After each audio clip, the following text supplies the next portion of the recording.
O que é a programação orientada a objetos? Ou melhor dizendo, o que vem a ser o paradigma da orientação a objetos? A programação orientada a objetos é uma abordagem de projeto em que pensamos em termos de objetos do mundo real, em vez de funções ou métodos. Enquanto a programação procedural ou estruturada trata de escrever procedimentos ou funções que executam operações em dados, a programação orientada a objetos ela trata de criar objetos que contêm dados e métodos. Na programação orientada a objeto, os programas são organizados em torno de objetos e dados, em vez de ações e procedimentos. Dessa forma, nós podemos concluir que o objetivo do paradigma da programação orientada a objetos é refletir na estrutura do software a vida real do problema que o software busca resolver.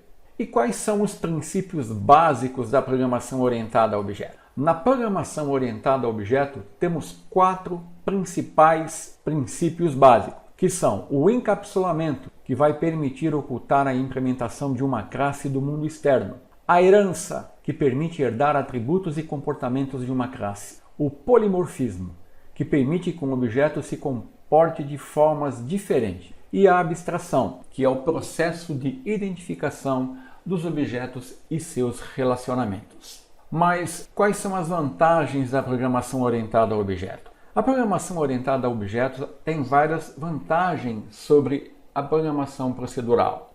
Ela permite criar código mais rápido e fácil de executar. Na programação orientada a objetos, nós temos uma estrutura clara para os programas. Ela também ajuda a manter o código enxuto e facilita a manutenção, a modificação e a depuração do código. E na programação orientada a objeto, nós temos a possibilidade de criar aplicativos reutilizáveis completos, com menos código e com um tempo menor de desenvolvimento. Assim, no paradigma da programação orientada a objeto, nós temos classes e objetos que permitem a reusabilidade. Para abordar a reutilização, a programação orientada a objetos usa classes e objetos. Então, ao invés de copiar e colar o mesmo código repetidamente em lugares diferentes, o que você pode fazer é criar uma classe e criar uma instância dessa classe, que é o objeto, e reutilizá-los sempre que desejar.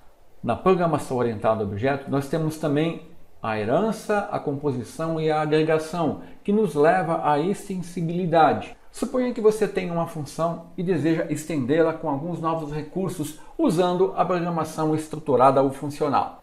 Você vai precisar criar uma função completamente nova e, em seguida, alterar todo o código da função nas funcionalidades que deseja criar. Enquanto que na programação orientada a objetos, esse problema é solucionado usando os conceitos de herança, composição e agregação. Temos também a abstração, o encapsulamento e o polimorfismo, o que nos dá a simplicidade. Como não temos extensibilidade e reutilização na programação procedural ou funcional, nós acabamos com muitas funções e muito código disperso. Na programação orientada a objetos, esse problema é solucionado usando os conceitos de abstração, encapsulamento e polimorfismo. Assim, nós podemos juntar todas essas partes para criar um projeto extensível e fácil de manter, o que nos dá a manutenabilidade. Então, à medida que a programação orientada a objeto trata da reutilização, da extensibilidade e da simplicidade, ao final, nós vamos ter um código fácil de manter e um código mais enxuto, o que aumenta a capacidade de manutenção das aplicações. Por este motivo, o paradigma da programação orientada a objetos é o mais utilizado atualmente nas mais diversas linguagens. E em nosso curso, nós veremos todo o seu poder usando a linguagem C#.